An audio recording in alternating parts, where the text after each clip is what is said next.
Mari belajar dari Italia. Apa yang sebenarnya terjadi di Italia? Apa yang bisa kita jadikan contoh agar tidak terjadi di Indonesia? Kreatif konten ini berasal dari artikel warga Italia, dipersingkat dan dilengkapi data agar lebih mudah dipahami. Tahap 1. Kasus pertama diumumkan. Itu cuma flu. Apa pentingnya pakai masker? Orang-orang ini cuma lebay. Saya kan sehat, gak bakal ketularan. Gak usah panik lah. Tahap 2. Jumlah positif COVID-19 mulai naik signifikan. Cuma beberapa yang kena. Yang meninggal pun hanya orang-orang tua saja yang emang udah punya penyakit. Hidup seperti biasa aja lah. Pacaran, nongkrong bareng temen, jalan-jalan ke mall, tetep lanjut. Tahap ketiga. Jumlah kasus meningkat dengan cepat, berlipat ganda dalam 1 hari. Tingkat kematian pun bertambah. 7 Maret, lebih dari 5.000 kasus positif COVID-19. Zona merah diberlakukan di Italia. Wilayah yang dikarantina hampir 25% dari luas Italia. Sekolah dan universitas tutup, tapi tempat kerja, bar, dan restoran masih buka. Sementara itu, 75% wilayah lain masih menganggap enteng COVID-19.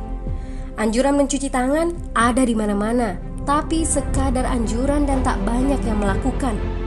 Tahap 4. Jumlah kasus meningkat pesat. Sekolah dan universitas ditutup selama sebulan. Darurat nasional pun diberlakukan. Rumah sakit menambah kapasitas, seluruh kamar dibersihkan untuk memberi ruang bagi pasien COVID-19. Tapi tak ada cukup dokter dan perawat. Ada terlalu banyak kasus pneumonia, terlalu banyak pasien perlu ICU, tapi ruangannya sudah habis, ventilator habis. Pada titik ini seperti kondisi dalam perang. Dokter harus memilih siapa yang akan diobati berdasarkan peluang bertahan hidup. Itu berarti pasien lanjut usia dan punya penyakit bawaan seperti hipertensi, diabetes, stroke tidak masuk prioritas karena tidak ada lagi ruang. Sistem layanan kesehatan seketika runtuh. Tahap 5. 9 Maret mencapai lebih dari 9.000 kasus. Seluruh kota Italia lockdown. Orang-orang bisa pergi hanya untuk keperluan darurat dan dalam pengawasan ketat. Semua bisnis masih dibuka karena jika tidak, ekonomi akan runtuh. Itu kebijakan pemerintah. Mulai ada ketakutan, orang-orang mulai memakai masker dan sarung tangan. Tapi tetap saja, ada anak-anak yang merasa jagoan, masih ingin uji nyali. Pergi ke restoran rame-rame, hangout bareng, minum-minum dan lain sebagainya. Tahap 6. 2 hari kemudian pemerintah Italia berubah pikiran. Semua bisnis harus tutup. Bar, restoran, pusat perbelanjaan, semua jenis toko, kecuali supermarket dan apotek. Penyebabnya, karena dalam sehari yang positif bertambah lebih dari 2.000 kasus. Penduduk yang mau keluar rumah harus mendapat surat izin. Surat izin ini didapatkan dari pos pemeriksaan polisi yang disebar di berbagai lingkungan. Yang melanggar bisa kena denda 3,3 juta rupiah.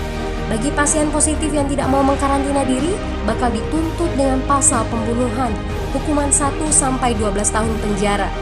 21 Maret jumlah korban meninggal di Italia terus meningkat melampaui Cina.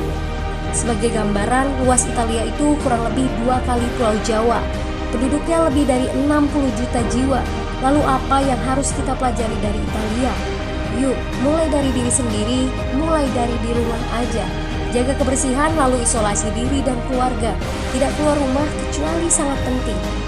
Ini saatnya memulai solidaritas. Yang mampu harus mulai membantu yang tidak mampu.